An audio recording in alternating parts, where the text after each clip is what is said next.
गोटे बड़ समस्या हूँ कौन आम पाठ पढ़ुचे किंतु भूली जाऊचे पाठ मने रखी केमिति ए समस्या समस्तकर जे मु पढ़ुची बहुत पढ़ुची किंतु माइंड रु बा ब्रेन रु कुआड़े पड़े जाउची तो पाठ मने रखिबा केमिति आजिर वीडियो बहुत इंपोर्टेंट तो प्रत्येक टी पॉइंट जहाँ भी आलोचना करी पूरा शेष पर्यंत देखिबो निश्चय ए पॉइंट गुड़िक साहाय्य करिबो एवं तुमे माने निश्चय भलो भाबरे माने मने रखि पारिबो एवं मार्क मध्य भलो भाबरे रखि पारिबो। हिमालय रो जोगी मानकर रिसर्च कथा कहूची हिमालय रे जोगी माने रिसर्च कले जे एते साउंड माइंड केमिति आसीबो एवं ब्रेन केमती डेभलप हम किंबा मेमोरी पावर केमती बढ़िबो से माने लक्ष्य कले कौन ना जोगी मुनि ऋषि मान कथा कहूँ से माने लक्ष्य कले जे पेट सहित ब्रेन रो बहुत माने तार संबंध अच्छी तेणु से माने कहले कौन ना पेट सफा बहुत इंपोर्टेंट हो कौन पेट सफा तुम जदि पेटटा सफा अर्थात सकाळे पानी पीकरे जदि झाड़ा क्लीयर होइछि बा लैट्रिन रे झाड़ा क्लीयर होइछि एवं पेटटा सफा होइछि ताले ब्रेन पूरा बढ़िया फंक्शन करिवो आ जहाँ पढ़िबो ताहा मने रहिबो। द्वितीय कथा कहबी व्यायाम आ प्राणायाम झाड़ा आसी सारिलो अर्थात पेट सफा करि सारलो तापरे प्राणायाम आ व्यायाम प्रथमे व्यायाम करिवो जदि सूर्य नमस्कार करि पारलो 12टी पोज आउरी बढ़िया जदि सिखिछ जदि न सिखिछ स्किपिंग करि पारलो स्किपिंग गोटे स्किपिंग किनिके आनो कौटी 150 टंका पड़ुची अच्छा सेटा जदि न करि पारलो ताले सेठी डेई पारिबो नले पुची खेली पारिबो नले किछि भी माने सेठी टिके एक्सरसाइज करि पारिबो तापरे प्राणायाम करिबो मु तुमको कहिबी जे तीनोटी प्राणायाम जोटा कि तुमर ब्रेन पावर को डेभलप करिवो मेमोरी पावर पूरा थरे पढ़िले मन रही केते बढ़िया ना जिते थरे पढ़िले मन रही तेणु मेमोरी पावर को बढ़ेबा पाई तमे कौन करिवो प्राणायाम ना प्रथम प्राणायाम होची ओम उच्चारण करिवो ठीक अच्छे ओम उच्चारण केमती करिवो ना पेट छाती फुल करी पवन माने निश्वास नहीं जीवो तापरे केवल पाटी द्वारा ओ एमती उच्चारण करिवो तापरे ऑटोमेटिकली मो लास्ट को हो केमती नहीं गल छेत माने छाती आउ पेट भर्ती गला ओ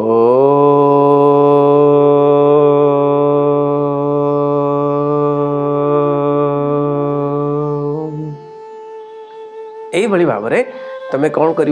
पूरा लंबा लंगर टाइम कर देखियो माइंड कंसंट्रेशन हम सबुठ बड़ कथा मनरे मेमोरी पावर माने माइंड इज टू मेमोरी मनरे जिते स्मरण शक्ति केमती बढ़ेब मनटा स्थिर हवा दरकार मनटा स्थिर हवा पाई प्राणायाम दरकार मन और प्राणर बहुत बढ़िया संपर्क अच्छी तेणु मन प्राण अर्थात निश्वास तेणु निश्वास कौन सी आयाम करिवो माने व्यायाम करिवो अर्थात प्राणायाम करिवो जापर कि मन मध्य स्थिर हो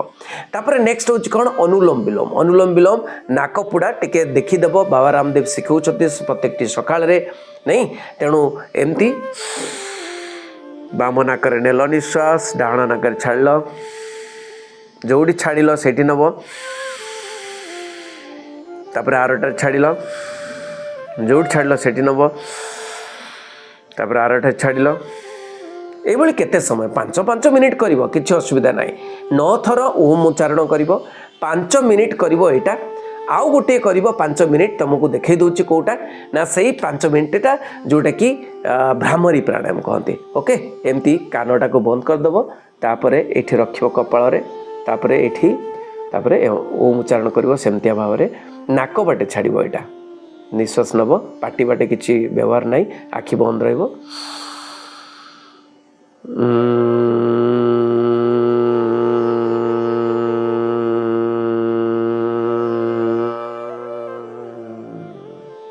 एटा होची भ्रमरी प्राणायाम जोटा कि 5 मिनिट करवा दरकार तापरे होची कौन ना मन को खाद्य दब नहीं कि शरीर को खाद्य दौच सबुआड़े खाद्य दौच मन को खाद्य दौन मनर खाद्य कौन ना ध्यान करवा तेणु ध्यान करिवो केमती ध्यान करिवो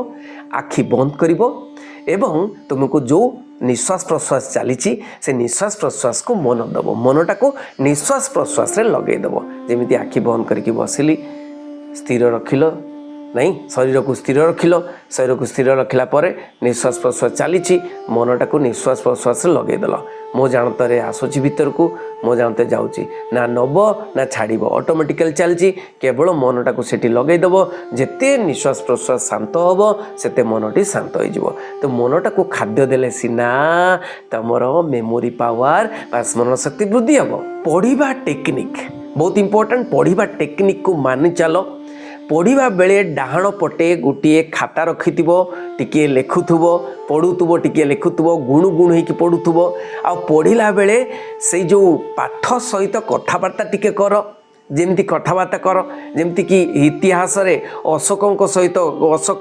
कथबार्ता करुच अशोक टॉपिक टी पढ़ुच अशोक कलिंग वार तुम कल देख केते लोक को मारिदेल एमती कथबार्ता ता सहित कथबार्ता कले फील कर जेमती कि फिल्म देखुच हसिकी पूरा माने केमिति मजा आसी जाउची हसिकी ना कि सिरा प्रसिरा भितर फिल्मटा जमी पशि जाउची से भाई भाव में पाठ पढ़ला बेले तुम्हें जेते अतिरंजित हम जेते खुशी हम जेते आनंद हम से समय कौन लिखब आखिरे देखब एवं भाविब माने ता सहित मिशीज एकाकार हो सेते मन रही बारंबार टेस्ट कर निजको बारंबार टेस्ट करिवो केमिति मिरर सामना रे माने कहिकरी टेस्ट करि पारिबो लॉन्ग क्वेश्चन किंबा तमे अन्य को कहबो जे मते पचार सांगो को कहबो नै कि आउ कोन करि पारिबो ना कॉलेज रे जेतिकी टेस्ट होची स्कूल रे जेतिकी टेस्ट होची से टेस्ट गुडी आमंत्रण करिवो सार मैडम को कहबो टेस्ट बारंबार करंतु और रिवीजन बारंबार करिवो जेते बारंबार रिवीजन करिवो जेते बारंबार रिवीजन करिवो जेते बारंबार पढ़िवो सेटा मने रहि जिवो बारंबार बारंबार करत अभ्यास तुमर मने रहि जिवो मेन प्रॉब्लम होची लॉन्ग क्वेश्चन मन रखि पाउना पिला माने कहउछन्ते लॉन्ग क्वेश्चन में आमे मन रखि पाउनु सर लॉन्ग क्वेश्चन मन रखिया पई कोन करिया दरकार अरे भाई लॉन्ग क्वेश्चन मन रखिया पई तुमको तुमे तो इंट्रोडक्शन गोटे लिखिबो कंक्लूजन गोटे लिखिबो किंतु ताप जो माने बॉडी पार्ट अच्छी से तुम फाइंड आउट कर 10टा पॉइंट कि 8टा पॉइंट निहाती 8 ରୁ 10टा पॉइंट फाइंड आउट कर से 8 ରୁ 10टा पॉइंट को कौन कर ना 2 भाग कर नहीं कि गोटे भाग ए ग्रुप गोटे भाग बी ग्रुप एकाथरे 8टा मन रखी पारिबो नाही साइकोलॉजी सेज बुझी तेणु एकाथरे 8टा मन न रखिकी ताकू 8टी पॉइंट अच्छी 2 भाग करिवो 4टी ए ग्रुप रे 4टी बी ग्रुप रे तेणु कौन करिवो ना ए ग्रुपटा आगे मन रखिदेव मन रखि सारा परे बी ग्रुपटा को मन रखिवो तापरे ए ग्रुप रे कौन थिला मन पकेइबो बी ग्रुप रे कौन थिला मन पकेइबो मन रहि जिवो बुझियला एक मार्किया प्रश्न एक मार्किया प्रश्न माने एमसीक्यू ढंग रे आसुची किंबा रेखांकित को न बदलाई आसुची किंबा फिल इन द ब्लैंक्स आसुची किंबा एक मार्किया प्रश्न आसुची केमिति मन रखिबो तुमे कोन करिवो जे फिल इन द ब्लैंक्स रो नोट करिवो ठीक अच्छे तेणु fill in the blanks note करदे एक मार्किया प्रश्न हो किंतु केमिति मन रखिबो तुम देख क्वेश्चन पढ़ीदेल आंसर टी को कौन लिखि रखिल रफ खातार लिखि रखिल आंसर टी को आंसर लिखि सार माने प्रत्येक दिन सपोज 50टा एमसीक्यू कल से 50टा एमसीक्यू कि 30टा एमसीक्यू जहाँ भी कल आंसर गुड़िक लिखिल खाली वन वर्ड आंसर गुड़िक लिखि रखिल तापर आंसर उत्तर प्रश्न को जीव उत्तर को मन पकेब जे यहाँ प्रश्नटा कौन थिला सेकेंड उत्तरटा को ये प्रश्नटा कौन थिला थर्ड उत्तर ए प्रश्नटा कौन थिला प्रश्नटा को मन पकेले तुमर मन रही एवं एक मार्किया प्रश्न इजिली तुम मन रही बारंबार बारंबार जेते एक मार्किया प्रश्न फेस कर एक मार्किया प्रश्न एमसीक्यू प्रश्न बारंबार मु कराउची माय सीजीएस क्लास एचकेएसआर चैनल रे तेणु बारंबार बारंबार देखिले मध्य मन रही मन को डिस्ट्रैक्शन रु कौन भी डिस्ट्रैक्शन मोबाइल डिस्ट्रैक्शन किंबा झीओ पुओर डिस्ट्रैक्शन कौन प्रकार डिस्ट्रैक्शन रु निजको बचाओ सब मनटा को जाग्रत रख जे मोर लक्ष्य मु पाठ पढ़ी मोर लक्ष्य 90% ऊपर रखी केमिति डिस्ट्रैक्शन रु बंचीबी तेणु सब मनटा को जाग्रत रख मनरे कौन नकारात्मक चिंता आण ना मन भीतर को कौन खराब चिंता आण ना कौन पूरा पवित्र रख मनटा को पवित्र रख आउ गोटे कथा कौन ना ब्रह्मचर्य रक्षा कर बहुत इंपोर्टेंट आमर मुनि ऋषि माने वैदिक सभ्यतारू जो गुरुकुल रही पिला माने सेते बेलू माने ब्रह्मचर्य ବ୍ରହ୍ମଚର୍ଯ୍ୟ ପାଳନ ଯେମିତିକି 25 ବର୍ଷ ଗୁରୁକୂଳରେ ଯେତେବେଳେ ପାଠ ପଢ଼ୁଥିଲେ 25 ବର୍ଷ ପର୍ଯ୍ୟନ୍ତ ସେମାନେ ପାଠ ପଢ଼ିବେ ମାନେ ସେମାନେ ବ୍ରହ୍ମଚର୍ଯ୍ୟ ପାଳନ କରିବେ। ବ୍ରହ୍ମଚର୍ଯ୍ୟ ତ ଗୋଟିଏ ମିନିଂ ହେଲା କ'ଣ ନା ବ୍ରହ୍ମରେ ଚାରଣ କରିବା ଅର୍ଥାତ୍ ବ୍ରହ୍ମ ମୁଁ ନିଜକୁ ବଡ଼ ବୋଲି ଭାବିବା ଏବଂ ନିଜକୁ ବ୍ରହ୍ମ ବୋଲି ଭାବିବା ଏବଂ ଭଗବାନ ସହିତ ଏକାକାର ହେଇକିରି ଆଗକୁ ବଢ଼ିବା। ଓକେ, ନିଜ ଭିତରେ ଈଶ୍ୱର ଅଛି, ନିଜକୁ ଆତ୍ମା ବ୍ରହ୍ମ ବୋଲି ଭାବିବା, ଏଇଟା ବ୍ରହ୍ମଚର୍ଯ୍ୟ। ଆଉ ଗୋଟେ ବ୍ରହ୍ମଚର୍ଯ୍ୟ ହେଉଛି ବୀର୍ୟ ଧାରଣ, ଯେଉଁଟାକି ମହାପୁରୁଷମାନେ କହିଛନ୍ତି ବୀର୍ୟ ଧାରଣ। ଆମ ଭିତରେ ଯେଉଁ ଶକ୍ତି ଅଛି, ବୀର୍ୟ ଅଛି, ଯେମିତିକି ଆମେ ଖାଦ୍ୟ ଖାଉଛୁ, ଖାଦ୍ୟରୁ ରସ, ରସରୁ ରକ୍ତ, ରକ୍ତରୁ ହାଡ଼, ହାଡ଼ରୁ ମଜ୍ଜା, ମଜ୍ଜାରୁ ଯାଇକି ବୀର୍ୟ ସୃଷ୍ଟି ହେଉଛି। ବୀର୍ୟ ଯେଉଁଟାକି ପୁରୁଷମାନଙ୍କ କ୍ଷେତ୍ରରେ ବୀର୍ୟ ଭାବରେ ଏବଂ ସ୍ତ୍ରୀମାନଙ୍କ କ୍ଷେତ୍ରରେ ବା ଝିଅମାନଙ୍କ କ୍ଷେତ୍ରରେ ସେଇଟା ଓଜ ବୋଲି କୁହାଯାଏ। ତେଣୁ ତାହାକୁ ଅବିରତ ମାନେ ପିଲାମାନେ କ'ଣ ନା ବିଭିନ୍ନ ପ୍ରକାର ଭିଡ଼ିଓ, ବିଭିନ୍ନ ପ୍ରକାର ମାନେ ଫଟୋ ଦେଖିକି, ବିଭିନ୍ନ ପ୍ରକାର ନକାରାତ୍ମକ ସୋଚ କରିକିରି ଖରାପ ଜିନିଷ ମାନେ ମନରେ ମାନେ ଆଣିକିରି କିମ୍ବା ଫିଲ୍ମ